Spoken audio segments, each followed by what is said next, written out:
سلام مسئولین عزیز، ارجمندم سعادتمند و عافیت باشین. به بخش دومی هفته هشتم ما شما خوش آمدین. ما شما راجع به کارخانگی بحث میکنیم که شما هفته هشتم شما کامپلیتلی کارخانگی است. روی ازی بحث میکنیم که چی چیزا باید کارخانگی چه قسم باشه. ببینید شما یک بار با کارکولم بریم که چی موضوعات است شما تا بهتر بدانین. ما کارکولم اکسس میکنم باش که فولدرها زیاد هستن. سایبر نتورک سکیوریتی، لاست سمستر دیتا، 8 سمستر. خب این کارکولم شماست، شاید همراه شما هم باشه.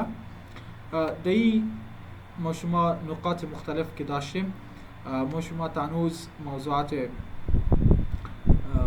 سایبر سکیوریتی، وان مینیسان اینترنت، سایبر کرایم، سایبر اتاکس، مختلف اتاکای که بود ایره خواندیم و گول آف سایبر سکیوریتی یاره خواندیم، سکیوریتی پارامتر هم خواندیم، اینترنت فراد، کلاود کمپیوتینگ، سایبر اورنس یارم خواندیم و دیپلایمنت آف مدل آف کلاود کمپیوتینگ سرویس مدل خواندیم و بعد از اون شما امرجینگ سایبر تریز تو کلاود خواندیم که چی مشکلات با سایبر تریت با کلاود است ایره خواندیم. بعد از سولوشنی چه گفتیم. هفته هشتم شما کلاود ریسرچ پیپر پرزنتیشن است.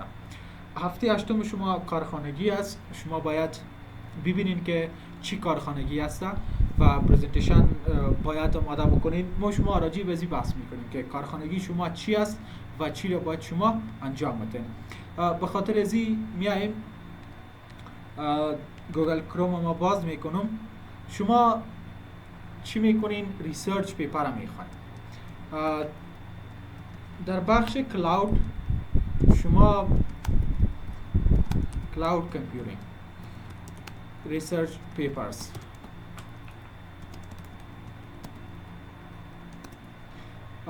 در کلاود کمپیوتینگ ریسرچ پیپرهایش که وجود داره او رو شما میرین و او رو میخوانین.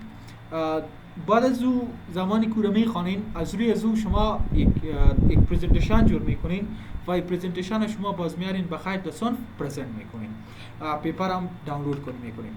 به خاطر از این ما شما زمانی که پیپر چی از پیپر امو ریسرچ پیپرهای است، ورقای تحقیقاتی است که افرادهای مختلف در بخشای مختلف پیپر داره، او رو باز در ژورنال‌های اینترنشنال پابلش میکنه و لانچ هستن و نقاط تحقیقاتی هستن. هر کس از خود یک چیز را اختراع کرده، یک چیز را ساخته.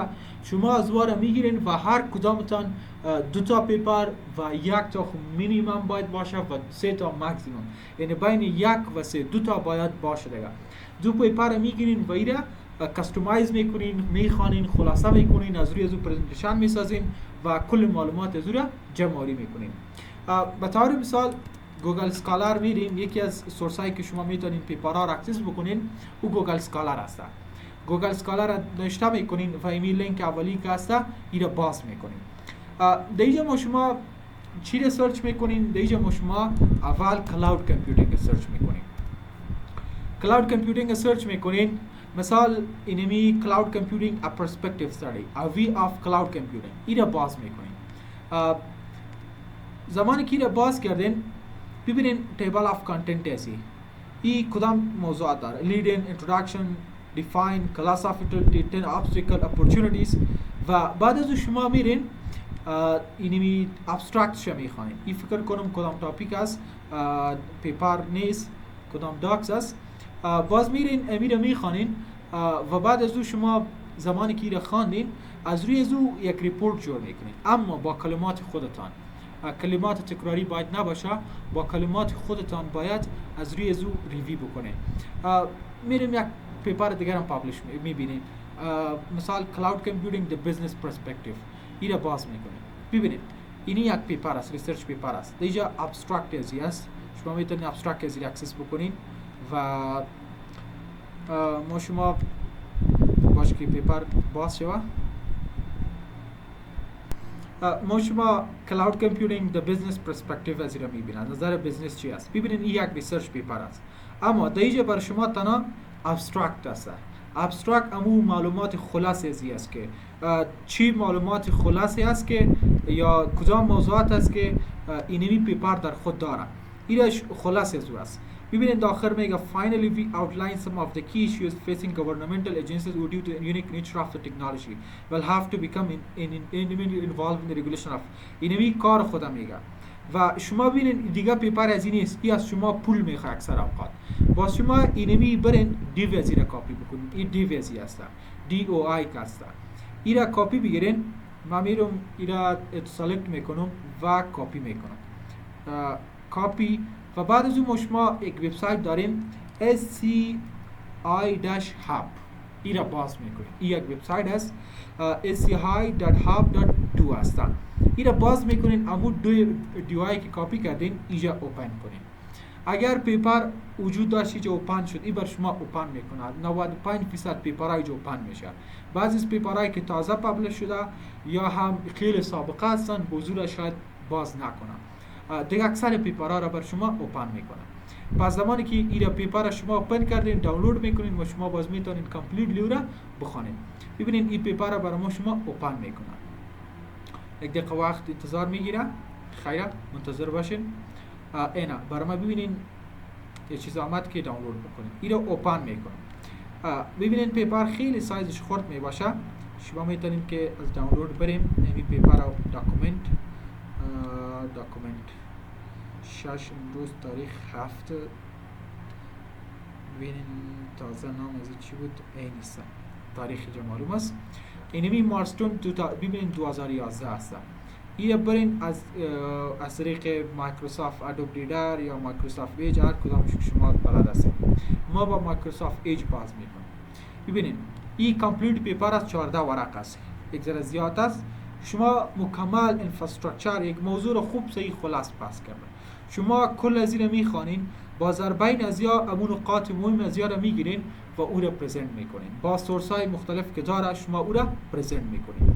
این لینک های مختلف از شما میتونین اضافه معلومات راجع به از این لینک ها اکسس بکنین. بعد از اون شما میرین یک پرزنتیشن بسیار خوبی را از روی از این پیپر آماده میکنین. حالا سوال پیدا میشه که نقش از این چی هست؟ ببینین ما شما یک پیپر شما از نظر چیز میبینین، کلاود کمپیوتینگ ساده میبینین و سرچ میکنین کلاود کمپیوتینگ سکیوریتی ایشوز اند چالنج. یکی تان ایرم انتخاب میکنین، دیگه تان میرین تریس نوشته کنین، بین قسم تایتل های مختلف بتین. خیلی پیپر هست کلاود بیس. تریس نوشته بکنین بین سکیوریتی تریس کلاود کمپیوتینگ، ایدنتیفاینگ کلاود سکیوریتی تریس. کل از یا پیپرایی است که موضوعات موبایل کلاود کمپیوتینگ شما میرین هر کدام از اینا میخونین.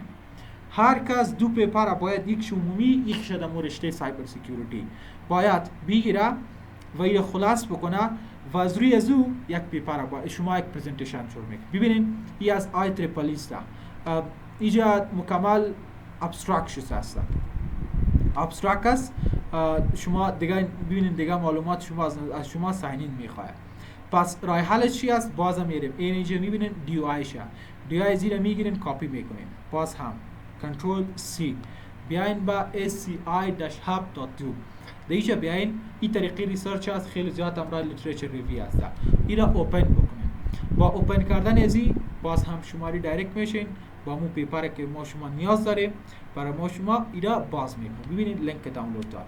اگر شما این را نداشته باشین خود از اینجا براتون باز میشه. باز از ریز دانلود بکنین. بازم میریم ایجاد اوپن نکرد. یک ریفرش میکنم. کدام پیپر است؟ صباحی نیست. 319 امیسا. این هم از 2011 است. 319 را دانلود شده و بعد از او میره سعی میکنیم. ببینیم کلاود کمپیوتینگ سکیوریتی تریس اند ریسپانسز 5 ورق است و موضوعات خیلی خوبی را اشاره کرده که چه مشکلاتی داره و چه قسم این ثبوت ساخته که این مشکلات داره و این چی خواسته خودش چی را بیان کرده در خود کانکلوژن ازی. شما اینمی بخشای مختلف است که یک پیپر مطالعه میکنین که نوشته کرده فضل ربی فاکولتی آف کامپیوتر انجینیرینگ آزاد یونیورسیتی ایران این نوشته کرده و شما ریلیتد تمام کلاود آر اس ایشوز با این قسم یک کارخانگی شما است. هر کس میره دو تا ریسرچ پیپر مثلا ایدمی دو تا ریسرچ پیپر کارخانگی ماش من میایم اینا میخوانم خلاص میکنم اما مفاهیم اصلیش میگیرم و او را با وردای خود یا هم از اون جملاتی که بر خودتان خوبتر تمام میشه واضح میکنین، از روی از پرزنتیشن جور میکنین، باز کل پیپرها را دسترس ما قرار میدین و خلاص از روی هم با ما طریقی پرزنتیشن شیر میکنین. شما پرزنتیشن میتین یک چیز باشه که شما نمیتونین ایتو بگیرین که کاپی بکنین، کلاود کامپیوتینگ اتو اصلا کل چیزها را با لغاتای خود. مثال میگین cloud computing is one of today's most exciting technology. To me, cloud computing is one of the top technology, one of the most usable technology. با لغات‌های خود باز شما تو نکنین لغات بخوا، بس یک پاراگراف این ابسترکت بخوانین، بعد از ابسترکت مکمل مفهوم زیره دمی لغات‌های خود، د وردای خود exactly ایره نشته بکنین، پرزنتیشن جور بکنین و هر قدر خوبتر آماده ساختین اما قدر نمره خوبتر امرای ما داره. این موضوعی است که مربوط کارخانگی صنف شما میشه. کارخانگی صنف شما میشه و شما مجبور مکلف هستین که هفته هشتمتان در روی زو کار بکنین. ویدیو ما را استاپ میکنیم، نمیخوایم که زیاد دراستر و جنجالی تر شود. مفهوم گرفته باشین، مفهوم اخذ کرده باشین، چی مسئولیت شماست و انشاءالله در درسای حضوری باز بخیر ایره از پیشتان روز اول پرزنتیشن یا هفته شروع میشه، کلاس دومی انشاءالله ما شما ایره پرزنتیشن از یادم داشته باشین و هفته بخیر بعدی ما شما کریپتوگرافی میخوانیم، کریپتو سیستم، کریپتو انالیسیس بخیر دیگه درسای خیلی خوب ما شما موضوعات مختلفی که است بر از یا برمیخوریم. ای بود لکچری هفته ما شما و بخش مهم شما این هفته شما انجام میدین که ریسرچ هست. شما سرچ میکنین، میبینین و از روی از یک کانسپت میگیرین و با ما شریک میکنین. ارزمندم که مشکل تان حل شده باشه، اگه بازم در کارخانگی مشکل است، جای نفهمیده باشین در کدام جای مشکل ساز است، ما در خدمت هستم. انشالله که مفهوم گرفته باشین.